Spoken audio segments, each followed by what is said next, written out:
Welcome, everybody. My name is James Donnelly, and I'm the CEO of the Castle Group, Broward's hometown management company located right here in Plantation.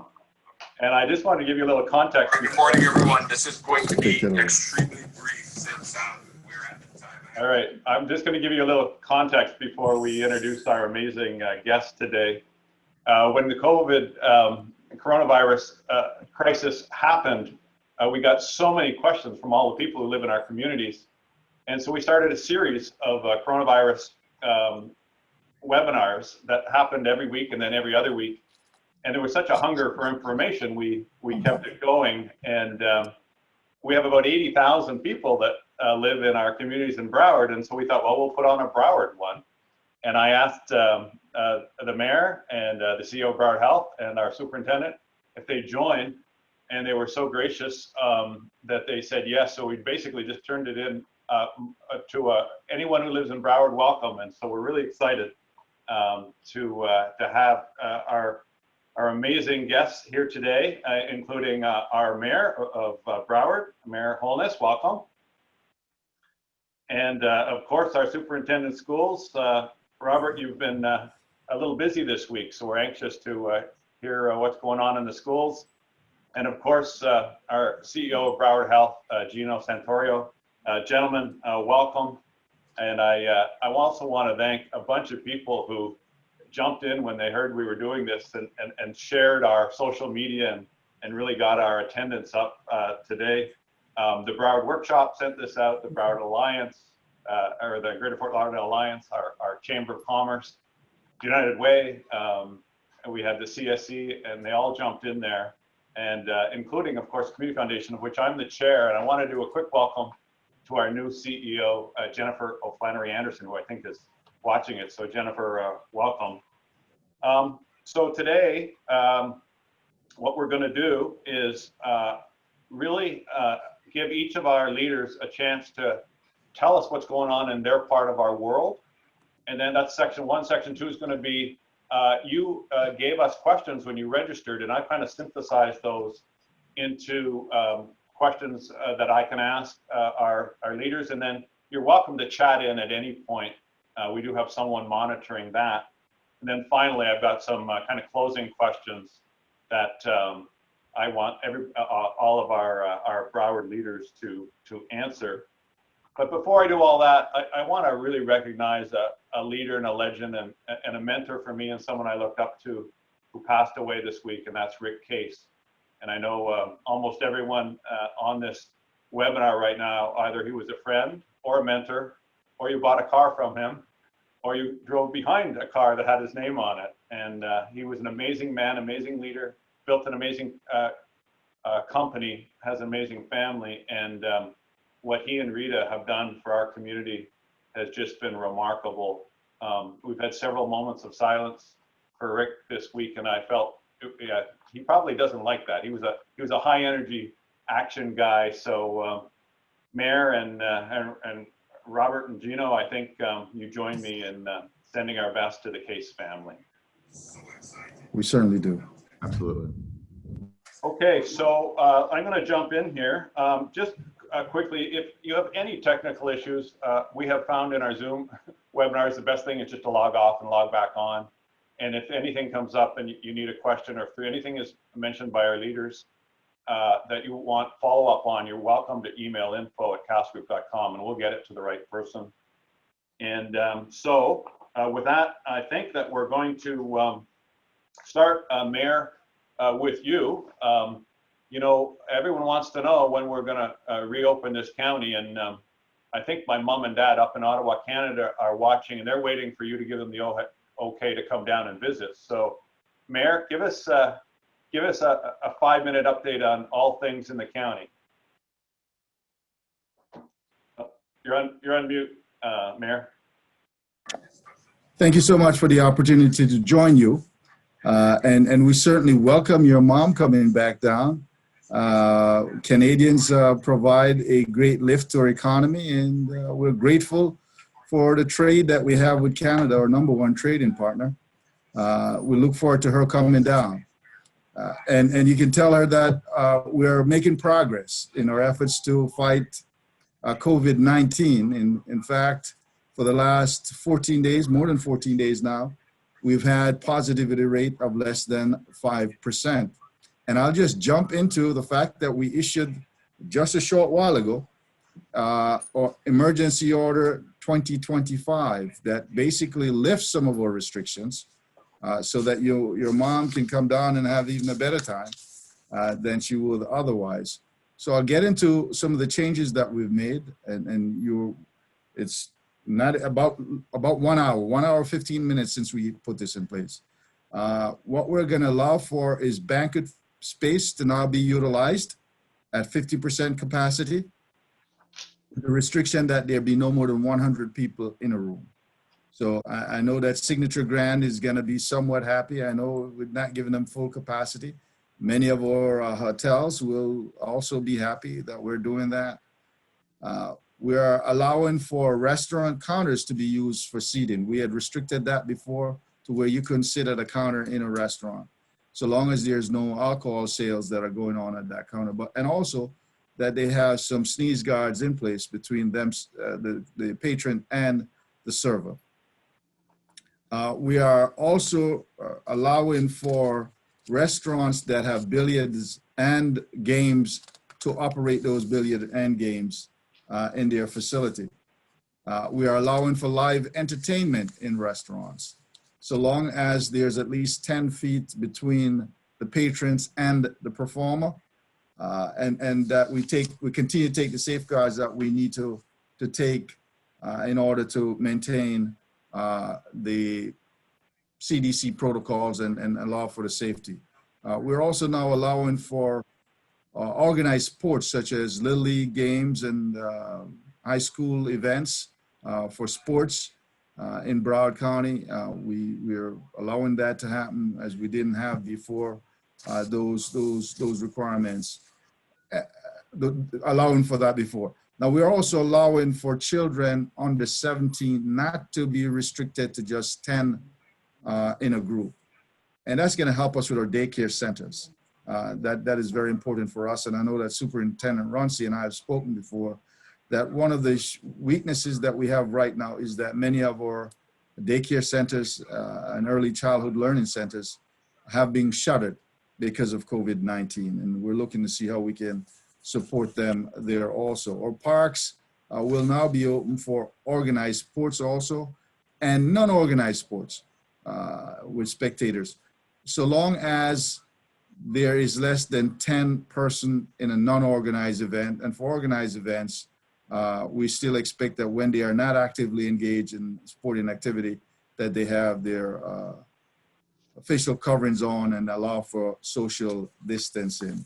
Homeowners Association and apartment complexes, we're removing some restrictions there. Previously, we required that if you had furnishings around the common areas, that you have someone there to restrict the usage and allow for social distancing. We've removed that. So that will help you in your business. Thank you, Mayor.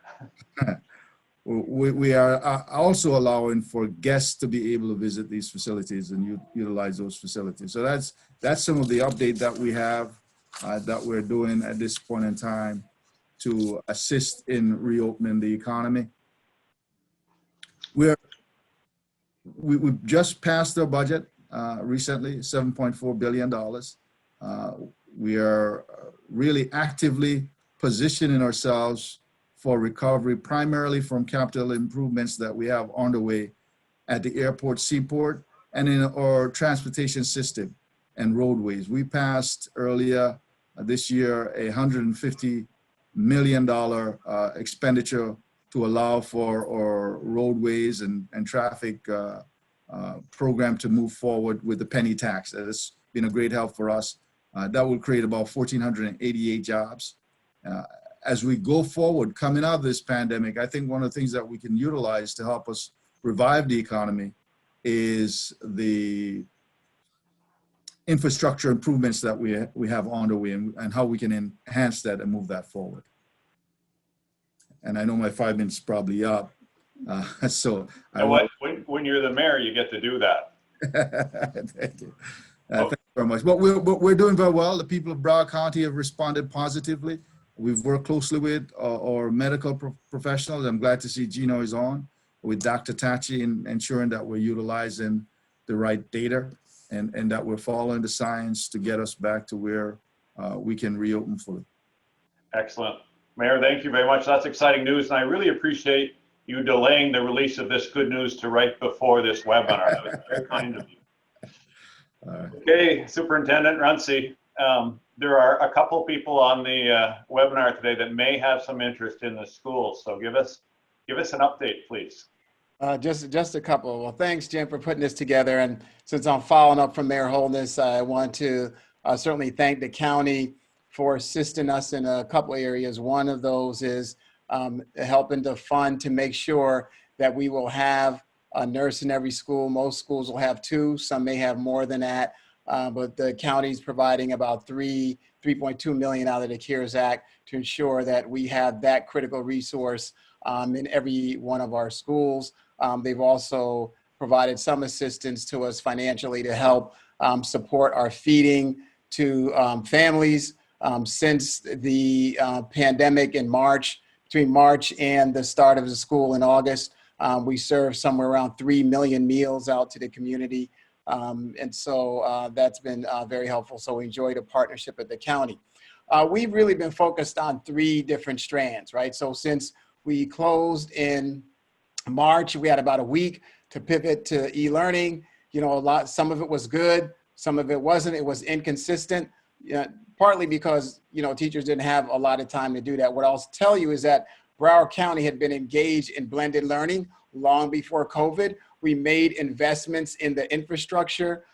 We had a critical mass of teachers that were already trained and working with that every day along with their students. So we were actually in a better position than most districts around the country. And we leveraged that level of preparedness to spend the summer focusing on professional development for our teachers to make sure that they were confident, that they were effective in using our e-learning tools and platforms. And I think the feedback that I've received from our parents and community is that our teachers have really stepped up and is fundamentally different. The quality of the e-learning is outstanding for many. And so I want to just continue to commend our teachers for their hard work, for the time they've invested to make it work. The second thing that we've been focused on is addressing what I call opportunity gaps.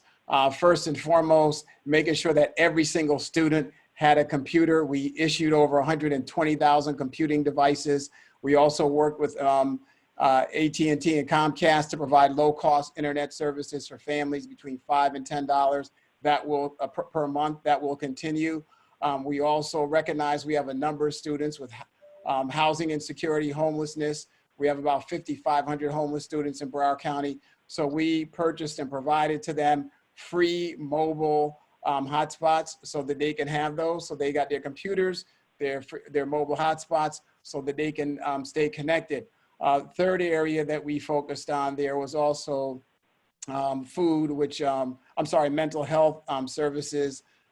We continue to provide that because we knew that was important. Our social workers, family counselors, they've still been engaged, even though virtually, using some of the same tools as you'd find in telehealth, telemedicine. For example, our social workers, they received over 30,000 referrals between the spring and the summer, and they did over 160,000 interventions. So everybody's been really working and making sure we're delivering services to our students and families. And of course, things like food, we continue to feed our kids.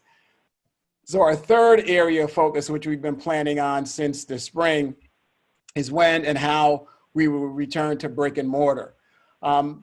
We established 5 gating criteria that we would look at, that would guide our decisions. We monitor those actually on a daily basis. First is the community reopening phase. You know, for the longest time, we were in phase 1. We switched to phase 2 on September 14th, which put us in a different situation and context. So that was a requirement. So that was a go for us on that item. Disease progression, and that is the case numbers in Broward County. As we've seen over time, those have been going down. They've been trending in the right direction. People have been modifying their behavior. That was a plea. I'd come out almost weekly. Please wear a mask, social, physically distance, hand wash, all those protocols, because we need to get our kids in school.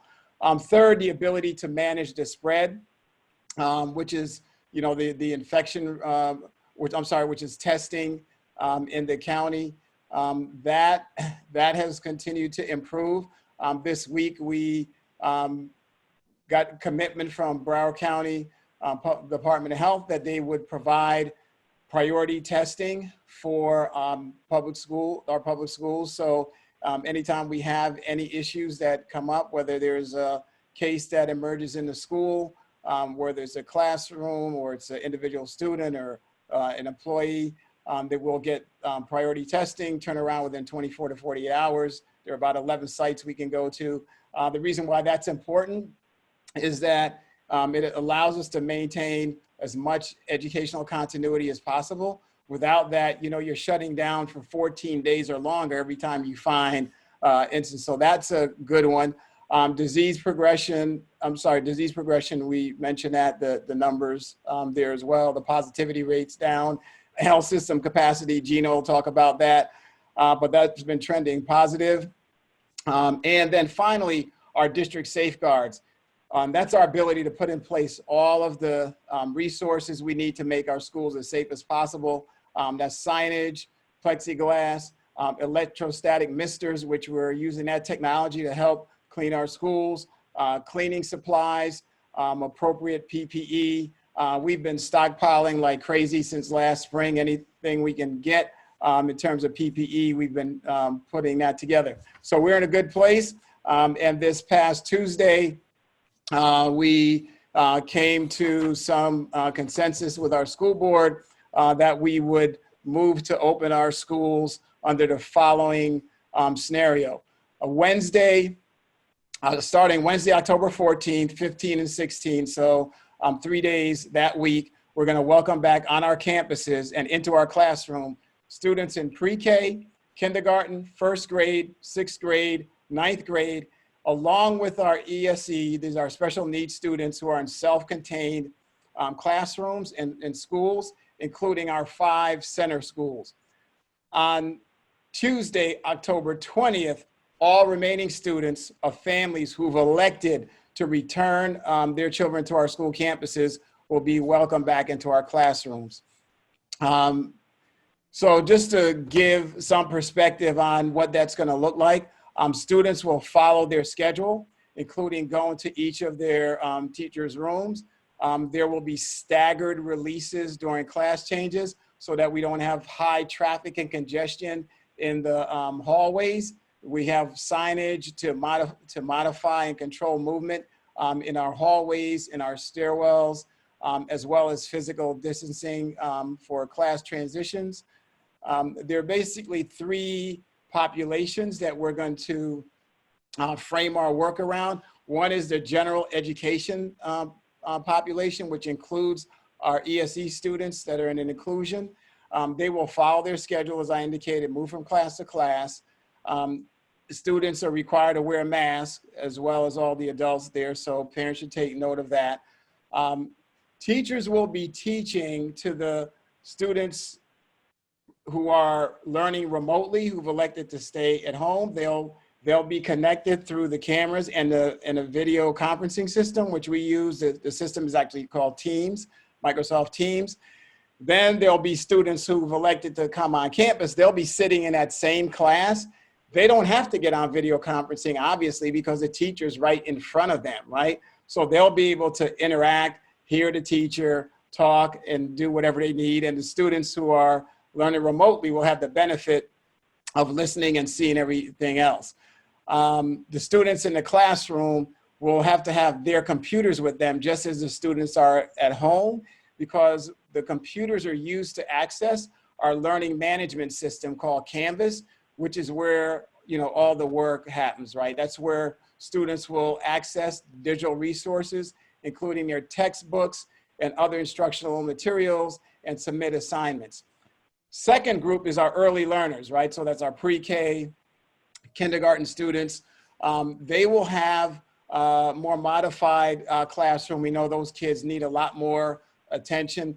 They will have manipulatives and other things that they need to work with. We're going to have individual sets ordered for each student, so they're not just sharing these things, and we'll make sure we put some sanitation protocols in place. And then finally, our third group is our special needs population that are in some of our self-contained classrooms and special schools. That's going to require differentiated PPE, especially for the staff there. So we've been meeting with the staff, figuring out what they need. They'll probably need everything from scrubs to shields. I mean, kind of almost what you'd see in a health facility, because they're going to have some direct contact with many of those students. So that's what it's going to look like. So when we open schools, it's going to, the classroom experience is going to be different than what they're getting at home, because there's going to be a level of interaction with the student and the teacher, plus there's social, emotional learning and development benefits from being in a school environment with your teacher as well as other kids. Also students that have housing insecurity, homelessness, as well as food insecurity, they benefit when we open our doors. So there's benefit there, but it is not going to be exactly like what it was on March 12th, the day before we close, where it's just, you know, everybody's kind of just running around a normal school. It's going to be modified, but it'll be slightly different. So I'll close on that, Jim. That's kind of an overview of what it will look like, and I look forward to your questions. And I'm sure we're going to have a lot of those, Robert. Thank you for sharing that. And it's interesting, you know, the school bond that was put in place a few years ago, I know there's been some different opinions about how that got spent, but one we can't argue with was the technology spend you did on that. And who knew it was going to be so appropriate when we needed 100,000 laptops. That's, you're right on point with that. Without that expenditure that helped us to reduce our student to computer ratio from 6-to-1 to now 1-to-1, as well as upgrade our infrastructure, we would be having some major challenges here. So we clearly use that. So, and thanks to our voters for that. As you know, from the bond program, we're still working on renovations, and, you know, we'll work to get that done. It's taken a lot longer than what we would like. Well, it's on to Broward Health now, and it's interesting, you know, as I look at your three images on the screen here, I've talked to the mayor about, he had all these great plans for 2020, and then COVID hit, so that kind of got messed up, but we'll talk about that. And then, Robert, I remember when you joined the school board in 2011, it was kind of in disarray, and you kind of righted the ship there. And Gino, kind of the same thing happened in Broward Health, so we're very grateful that you're leading and have since 2018. And I know we have a very interested audience in what's going on at Broward Health, so give us an update, please. Thanks, James, and thanks to my fellow panelists for everything that you guys are doing in the community. It's really been a great response. So I'll tell you, being at the heart of a global epicenter of a 100-year pandemic is certainly one way to test the community health system, but I'm really proud of the way that we've responded, both as a community and as a hospital system. And that's really due in part because of the caregivers that have played such a critical role. You know, we were really worried early on about when schools were closing, you know, would our caregivers be able to come? But people made sacrifices, the community came together, everyone from patient access, housekeeping, nutritional services, all of our physicians, nurses, and therapists, they really made the community proud. And it's not just them, but I'd like to also thank the community, because without the community supporters who lifted our caregivers during this crisis, gave food donations every day, assisted with the childcare, gave donations of personal protective equipment and other resource donations, you know, we wouldn't have been in such a strong position to be able to deal with this pandemic. You know, since the start of the pandemic, our system has tested almost 54,000 patients. We had one of the county's first testing centers. And one of the things that we did was we made sure, we actually moved our testing center multiple times we took it down and reset it in a new place within a 24-hour period. And we worked a lot with our local delegation and their constituents to figure out, as the state came in and put additional centers or private entities erected additional centers, what we did as a safety net was we moved our testing center to a location where there didn't have one that existed, so that we made sure we fulfilled the need. So that was something that we're proud that we were able to do. To date, we've treated more than 3,200 admitted COVID patients, and we've successfully been able to return almost 90% of them home. So that's a really high success rate in terms of admitted patients. The good news is that as of today, our entire system is down to about 30 patients, only 10 of which are in the ICU. So, the hospitalizations are certainly down. The positivity rate is down. We're at about a 3.2% positivity rate right now, so significantly below the gating criteria to move into the additional phases. But part of the reason we've had such a large success around that is really around the community support through the masking, social distancing, and the other safety measures that have made a huge impact on that. Broward Health has made national news on leading some of the clinical trials, as well as what we call the COVID cocktail. We've tried different protocols, and because of that, the physicians and the pharmacists together over the last 7 months, the survivability rate has improved significantly. So we're really proud of the ability to have been able to take the data. We've created a COVID dashboard that gives us immediate data that we can act on, so we can figure out what's working, what's not working, and how to address it. So look, we're not out of the clear yet, but thanks to the dedication and collaboration shown in this community, we're prepared in the best way that we can be, and I'm really proud to be a part of that in Broward County. So thanks, James. Gino, thanks for that update. And, I just want to reiterate the doctors and nurses and staff in the hospitals. I tip my hat to them. There was, especially in the beginning, when we didn't really know the protocols and we didn't have all the PPE and there was just so much uncertainty, and it didn't matter. They just went in there every day and took care of our residents. So very, very proud of them. So thank you, Gino. Thank you. Mayor, we're getting some questions come in, and I'm not sure what this says about our community, but the biggest one is everyone wants to know when the bars are going to open. So with that update this morning, and you're still on mute, Mayor, the two questions that are popping up here are when can we go to the bar, and also question and uncertainty about wearing masks around. I know we're doing some enforcement in Broward County, but if I'm outside, I'm socially distanced, do I have to wear a mask? So bars and masks, that's what I got for you. So we'll do the mask first. Mask, if you're 6 feet from someone and you're outside, it's very unlikely that you're going to transmit the virus.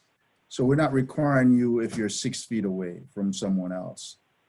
But if you're interacting with someone and you can't be 6 feet away, then we're requiring that you wear a mask anytime you're interacting with the public. Because what we found from the data and from the scientists is that wearing a mask, socially distancing, avoiding crowded places, especially indoors, are some of the major factors to reducing the spread of the virus.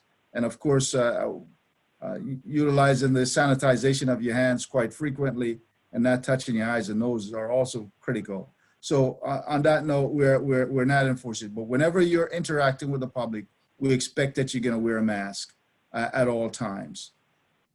In terms of the bars, we have Superintendent Rancion, schools about to open. I think we need to prioritize getting our schools open first, and wait for a moment to see what happens with that. I anticipate that we might see a slight spread of the virus a little bit more because more people are now interacting with each other on a close basis.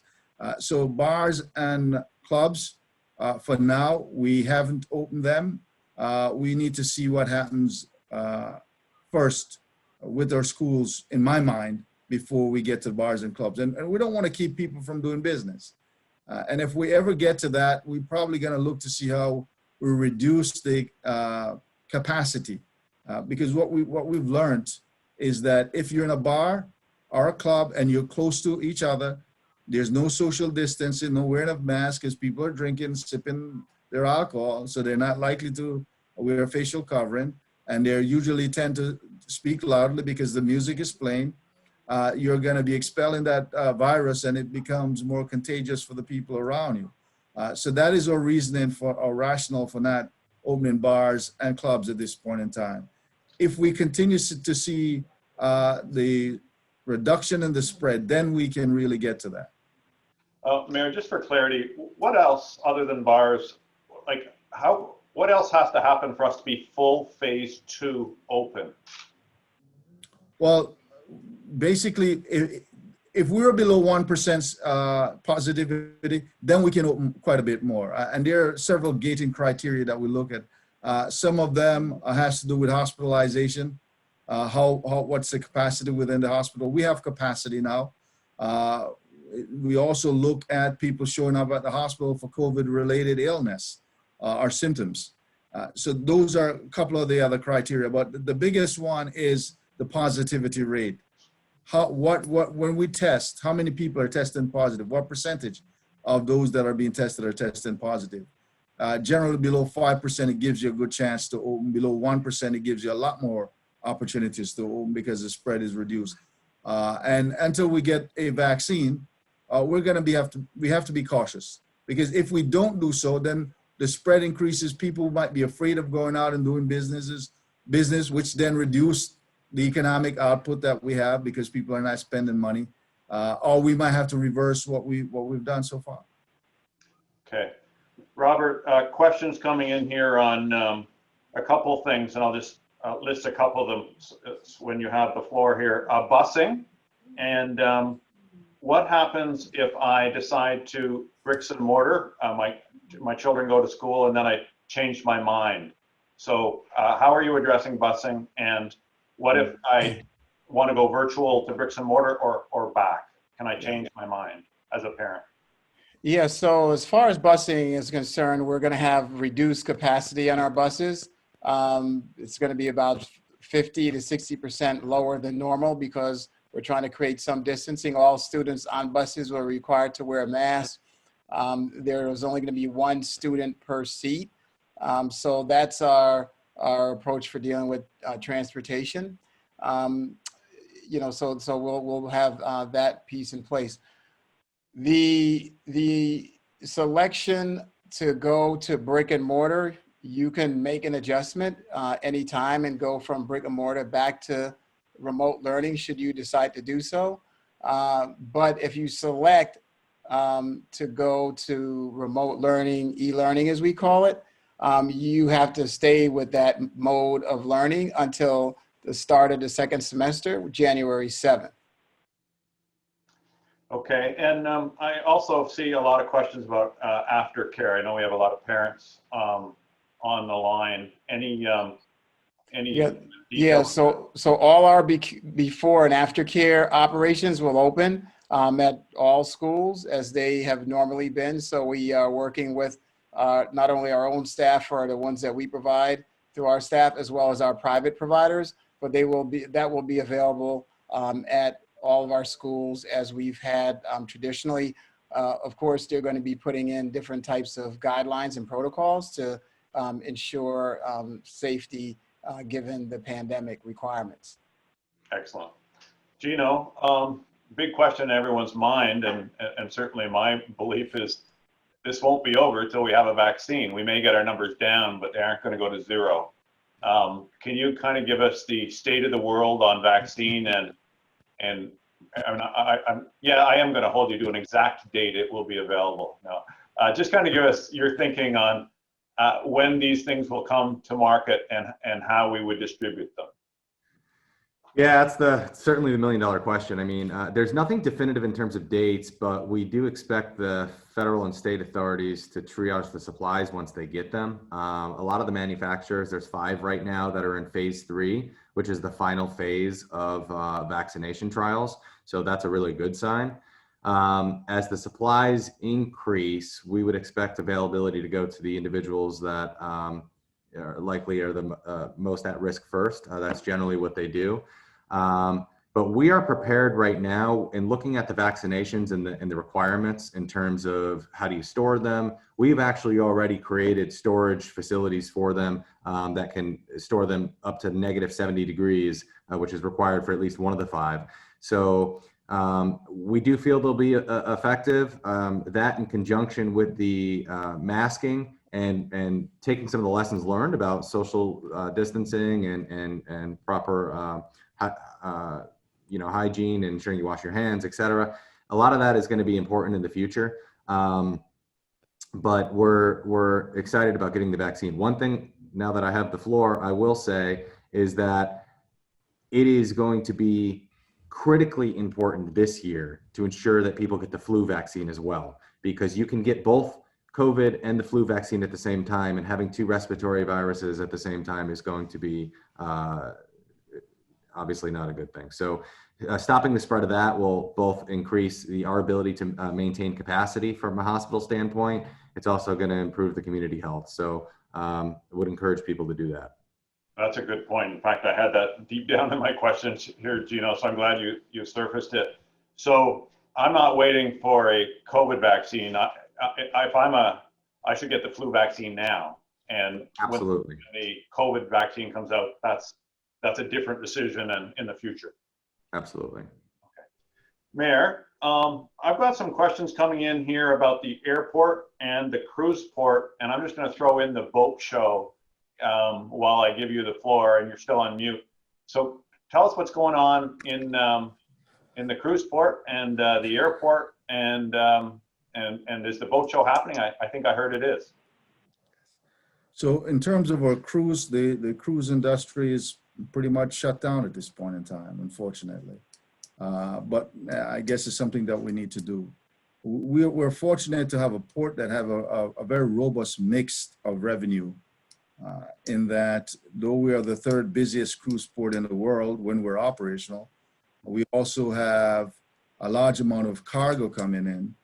We have vehicles now that we've stepped up coming in from Mexico and being distributed throughout the United States, and some going out to Latin America and the Caribbean. So that's a revenue stream that has picked up. We also is the site for petroleum and jet fuel coming into South Florida. In fact, the 4 international airport in South Florida, all the way over to Lee County, their international airport, all 4 of them rely on Port Everglades for their jet fuel. If we were to shut down and no jet fuel's coming in, the flights wouldn't take off. In terms of petrol, 5 of the counties in South Florida depends on Broward County's Port Everglades for petrol also. So we have a good amount of revenue there. On the other side, though, the airport is being devastated. We've seen a tremendous amount of drop in revenue. At one point in time, we're down to less than 5% of the flights that we usually have. We are known to be a low-cost airport, and with that, we've just had to increase our cost for each enplanement. That's a fee that you pay in your ticket. You might not realize it's there, but that's what has allowed us to expand with Spirit, with Southwest, with JetBlue. We are basically the low-cost carrier for South Florida, the low-cost airport for South Florida. That has severely hampered our ability to maintain that low cost. And then in our recent budget, we have increased that up to about $17 per enplanement as a result of the fact that we've seen the drop in revenue. We've had to help many of our concessionaires out there. So when you buy something at one of our restaurants, we get revenues from that. If you buy something duty free, we get some revenues from that. And in addition to them paying rent for the space, or rental cars, we receive revenues from that. What we're doing now is actually mitigating some of their costs and reducing the fees that they would owe to us. Otherwise, they would be totally out of business. So it is pretty hard out there at our airport. But I believe that eventually we will come back, and we'll come back even more robustly. We are now expanding the airport. Before the pandemic, we're the fastest growing large size airport in the country with 36 million people traveling through our airport on an annual basis. We are continuing the expansion there. There's a lot of work being done. We're in a $3.2 billion expansion program when pandemic hit us. Those work still continue because, again, I believe that it won't last forever. We'll get through this, and we'll hopefully will come out even stronger on the other side. I don't think maybe a lot of our audience appreciate that the airport is, I mean, not completely, but really very much self-funding. It's such it generates enough revenue to do the $3 billion of work. So to have it shut down like this is pretty devastating. And I know Mark Gale, who I think does an incredible job, He does. Is making the best of a bad situation. And It's one of our largest employers with about 16,000 direct employees and supporting over 200,000 employees across the state of Florida. So it is a critical one of our economic engine, and they are an enterprise that generate their own revenues. The Broward County taxpayers don't pay to operate that airport from their property taxes. It's from revenues generated from grant funding from the federal government and some state grant funding. And again, all the concessionaires that are in there paying fees into the system to help us keep that efficiency and low cost going. excellent. And the boat show's on? The boat show is on. There is going to be a good amount of expanded protocols in place to ensure that it is safe. It is a huge economic engine for us also. In fact, it's bigger than the Super Bowl. When the Super Bowl comes to Miami, every so often, the money we generate from the boat show is greater than a Super Bowl coming to South Florida. So we're happy to work with them. Under the circumstances, it's going to be reduced certainly in terms of attendance. But I think people can be assured that we've made every effort to ensure that the people are protected in Broward County when they attend this boat show. There'll be social distancing, facial covering requires. There'll be additional personnel on hand to enforce the emergency orders that we've put in place that requires you to be socially distanced and wearing facial covering. And there's a lot of protocols in place that's there to protect the public when they visit. Okay, excellent, Mayor. Robert, I want to ask a bit about the teachers, but before I do, I want to send out a amazing congratulations to all the parents on the listening in. Obviously, we're a big employer here in Broward, and we're probably only at 25% capacity because the other 75% are working from home and trying to balance two spouses working, school, virtual learning, and I just admire what our families of Broward County have done. And I think the fact that you're opening the bricks and mortar is giving them another option to make it all work at home. My question for you, Robert, is about the teachers. How are they reacting to coming back, and what kind of things are we doing in the school board to make sure it's safe for everybody? Yeah, it's a mixed reaction. There's a lot of fear and anxiety among some of the teaching force about coming back, especially those who have underlying health conditions.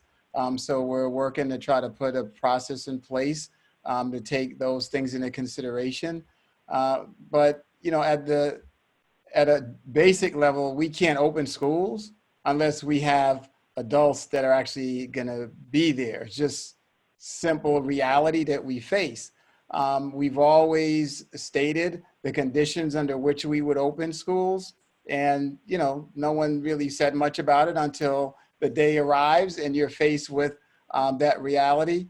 So I absolutely understand it. What I will say to our teaching force is that yes, we understand your concerns. We're going to do what we can to make sure we mitigate them, and we're putting lots of safety protocols in place. Those have been informed by consultation with medical experts, health experts, CDC guidelines.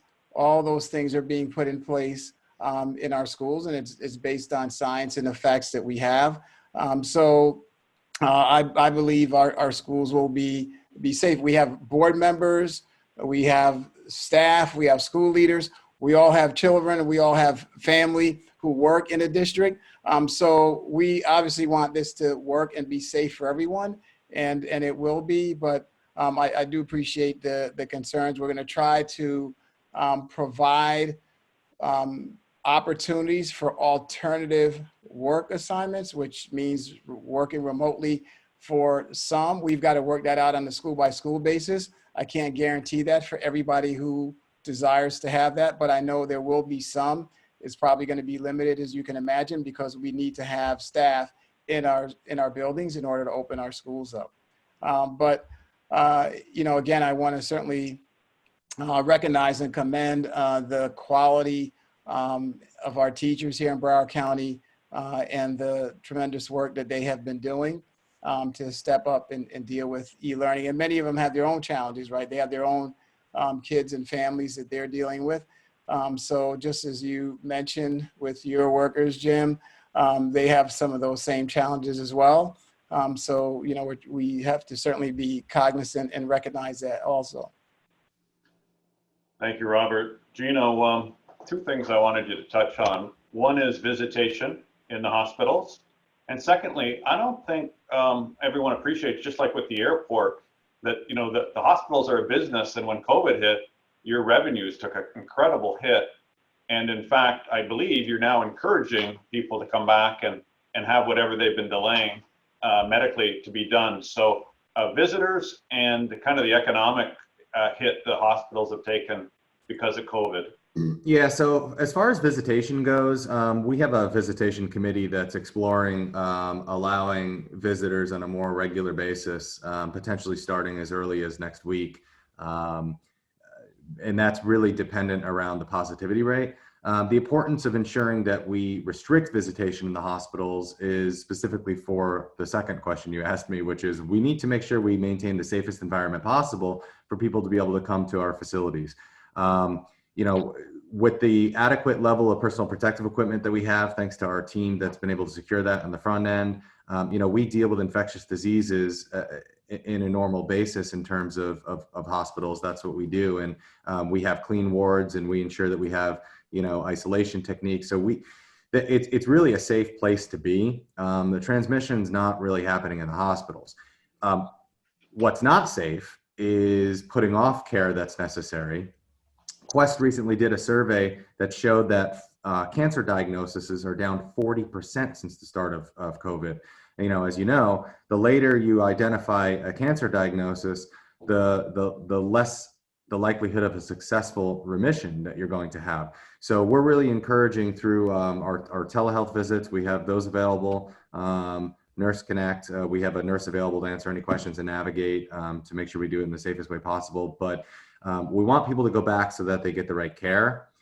As far as elective procedures, yeah, the healthcare industry and hospitals have taken a major hit due to the reduction of some of these elective cases and people putting it off.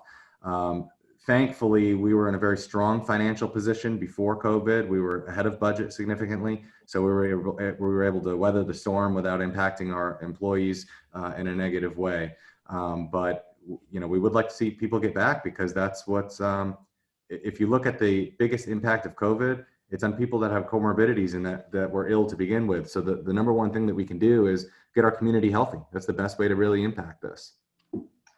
Well, that's a great point, and I just want to highlight, I think the message there, Gino, is if you need something done, get it done. The hospitals are safe. 100%. Get in there and make yourself healthy, and it also helps Broward Health's health. So speaking of economics, Mayor, what has been the impact of COVID on the county's budget, and what adjustments have you had to make now or going forward? Oh, you're on mute, Mayor. We're feeling the impact already. It hasn't been as devastating as I think it could be. We've seen a tremendous amount of reduction in revenue from sales tax. Our budget $7.4 billion this year. Probably won't be as severely impacted. And that's because the property tax assessments are made based on last year's sales. If sales prices starts to drop, then we're going to see a drop there. However, anticipating the fact that we'll probably see a good amount of revenue loss. And they have me in 2 Zoom at the same time, so you gotta excuse me. That's kind of why I'm here, right? So we've actually delayed the number of people. We've reduced our staffing by 200, anticipating that. What we're trying to do is plan in advance to ensure that we don't have to lay people off. So at this point in time, this year's budget has 200 less people in it than last year's budget. And again, anticipating that we'll probably see some more loss in revenues on sales tax and on other issues. For example, we get money from gas sales tax, and people haven't been driving as much. People haven't been to the mall as much. So we see a drop in revenue there. We see a severe drop from tourism because not that many people are staying in our hotels. So we had to reduce our employment there also. And one of the good things about Broward County is we have Bertha at the helm, who is very fiscally conservative. We have the best bond rating of any county in the state of Florida except for one. And we're only one of 9 in terms of our credit bond rating. Allows us to borrow money at low cost. But we're planning for the future, and I believe we'll get through it. When I got here in 2010, we were coming out, we're actually in the middle of the Great Recession. And we cut and had furlough days. Actually, I had to give back some of my salary in order to help balance the budget. But we did it, and we did it well, and we came out in a good place. And I believe that with the steps that we're taking now, anticipating that we'll see less revenue, we're going to be okay on the other side also. 2 comments here. One, you hit on the tourism industry, and it's been hit so hard. And in my role in the Broward workshop, I've learned that anyone in Florida that can do a staycation is really helping our economy. And honestly, we've been all cooped up in our homes. It's time for us to get out and do a little business with our tourism industry right here in Florida. So I did that for my wife's birthday this past weekend. Good man. And Got a little bit of money from mention her. that I'm as afraid of Bertha Henry as you are. So I think she's doing her job. She is. Robert, how has the COVID affected the school board's budget, and have you had to make adjustments to how you're running the schools because of the economics of this crisis? Yeah, it's had a significant impact on our budget. Our adjustments to how we run the schools have obviously been primarily around shifting to e-learning. So the impact has been less immediate as far as that's concerned, but it's coming in terms of what we anticipate from cuts to the state funding, right? So back in April, Moody's Analytics did a review of the finances for state governments, and they predict that Florida could see a 25% reduction in revenues.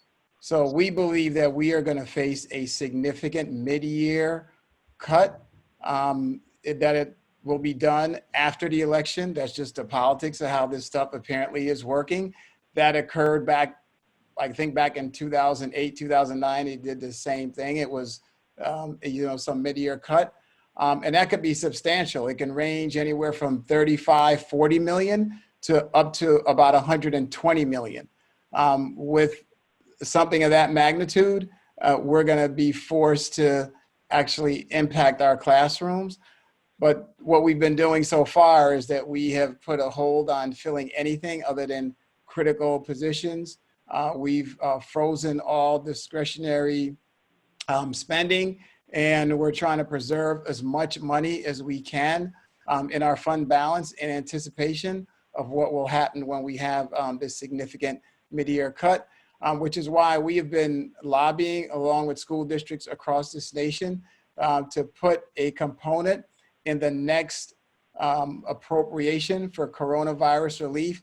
I think the estimate that has been put in front of Congress has been about $200 billion for school districts across the country. To put that in perspective, during the Great Recession that Mayor Holness mentioned, there was about over $100 billion that was allocated to school districts to help deal with that.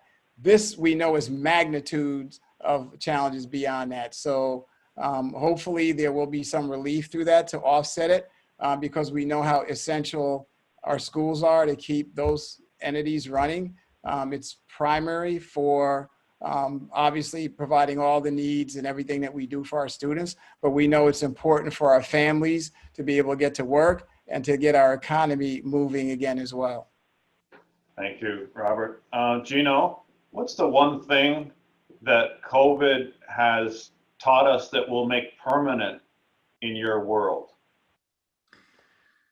I definitely think data, the importance of data is absolutely critical. Without the projections and the COVID dashboard that we were able to build, we wouldn't have been able to manage appropriately through this pandemic.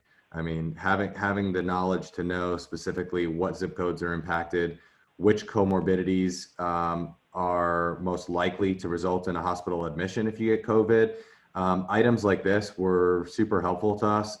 That's what gave us really the background we needed to distribute over 10,000 masks and education kits to certain zip codes that had the highest inpatient incidence if they got COVID. So that, and really sharing the information among the community, hospitals in South Florida, while some of us certainly compete, this also really highlighted the importance of collaboration, and that will certainly continue throughout this. Quickly, Gino, we're getting to the end of our time slot here, but how's our supply chain on PPE for the hospital in general, or even in general?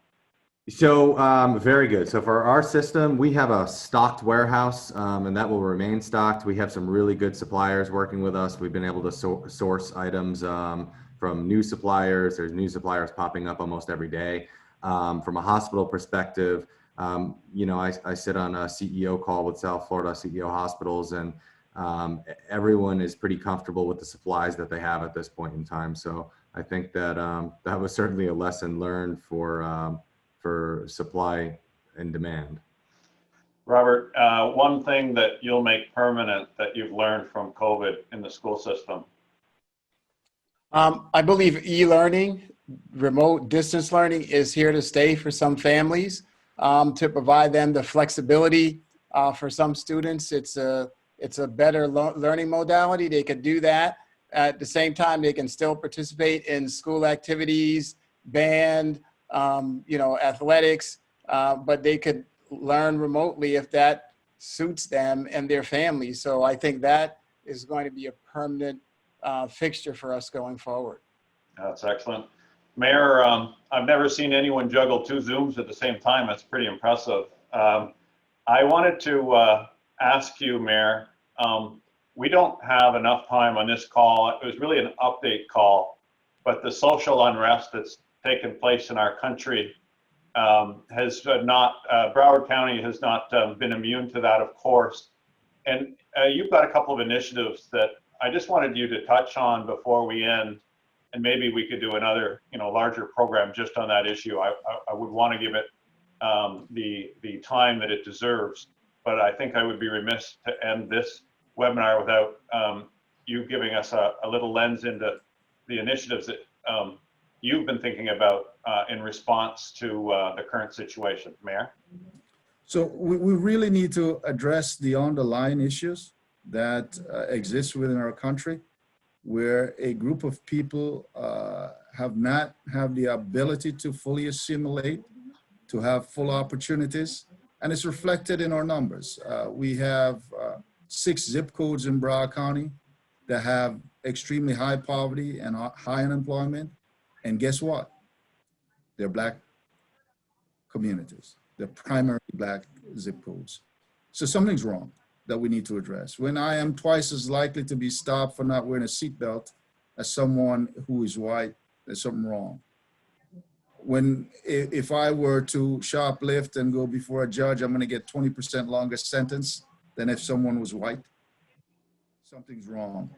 So we need to look to see how we re-engineer our structure, our system, to create more opportunities first. And one of the things that I've done here at the county is to ensure that we create opportunities for small business, minority and women-owned businesses. Because it's a step to get you empowered to where you can control your own life and your own destiny. But that doesn't stop the fact that when we look around, we see that blacks are more likely to be killed by a police officer, that twice as likely than someone's white. And oftentimes in callous ways, as we saw with what happened over the summer, when the police officer kept his knee on that man's neck for 8 minutes, just cold-blooded.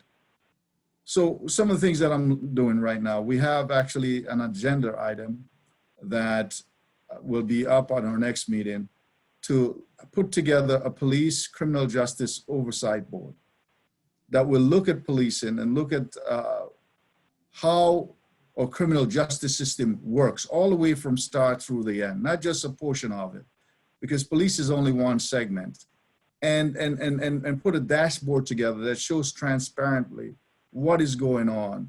Police departments, are they using civil citation or alternative ways to deal with one community and not the other? For example, when we put together our civil citation programs for adults that allow you to not be arrested for a small amount of marijuana, all of the first set of citation were given to folks in Weston, not to Lauderdale Lakes or to Northwest Fort Lauderdale. We also want to look to see what policies needs to be changed in the justice system, how we make those adjustments to create more equity, more fairness in how we deal out punishment and how we look at people as a whole. That's one piece, but that's not going to solve all problems, all of our problems. The other piece is to look at all the disparities that exist. You have in healthcare. Gino and I spoke this week, and there's some cities and counties now who are looking to make it a more or less a state of emergency as it pertains to the racism that exists within our country. And we're reducing the opportunities for people to be fully productive, which reduce the prosperity for all of us. So what I'm putting together, and this will come 2 meetings from now, and that is a racial equity task force where we can bring you and members of the workshop, bring the hospital district, the educational system, law enforcement, every facet of our society together to say, hey, here are some issues that exist. Here's the fact that blacks in Broward County are more likely to be twice as unemployed as whites. And in some of our zip codes, it's 3-4 times more. There's zip codes that have 20-30% unemployment rate, 30% poverty rate in Pompano Beach in the Northwest section. We just went through that this week. How are we as a society going to work together? Because we're all in this together. How are we going to work together to ensure that we're creating opportunities and empowering everyone to perform the best they can and to fully participate in our system and create prosperity, not only for themselves, but for all of us? Because if we make those people more prosperous, all of us will prosper as a result. Our country will be greater than it is. Well, I look forward to having maybe a whole webinar on those two initiatives, and thank you for leading. So I know we're over, but I want everyone to get a last word. Gina, we'll start with you. What is the one thing we as a community can do to help Broward Health? Just maintain the diligence and take advantage of some of the wellness initiatives. We have, telehealth at this time. Get out there and get some of your checkups. You staying healthy makes our job a lot easier. Thank you, Gino. Robert, one thing that we can do as a community to help the school board. Ditto to what Gino said. Follow the health and safety guidelines so that we can keep the infection rates low and we can manage the spread. And if we can do that, we can keep our schools open. Mayor, since Bertha's not here, I'm going to give you the last word. One thing our community can do for this county. So what I'd say is this, that we need to understand that this is one community and we need to work together to move it forward and to ensure that we're working to create prosperity for all of us. And when we do that, we'll be a better place. Thank you. And look, I want to We're really we're just one take a people. moment to say thank you to these three incredible leaders. Can you imagine being in their position at a time of a pandemic like we've never seen in our lifetime? And it's hard because decisions are being made with the information we have at the time on the fly, and yet life and death is in the balance. So I absolutely tip my hat to all three of you. Very, very grateful that you committed the time to talk to this audience. And if they were on this webinar, they were very, very interested. And I will tell you, if anyone has, I saw some questions come in we couldn't get answered. info@castlegroup.com, even if it's not a CASO question, we'll get it to the right place. And also there was a lot of condo and HOA questions in there. I'll take those offline. But please join me in thanking the mayor and the superintendent, Gino. Keep doing what you're doing. We appreciate you, and we'll talk soon. Thank you, everybody. Have a good afternoon and a good weekend.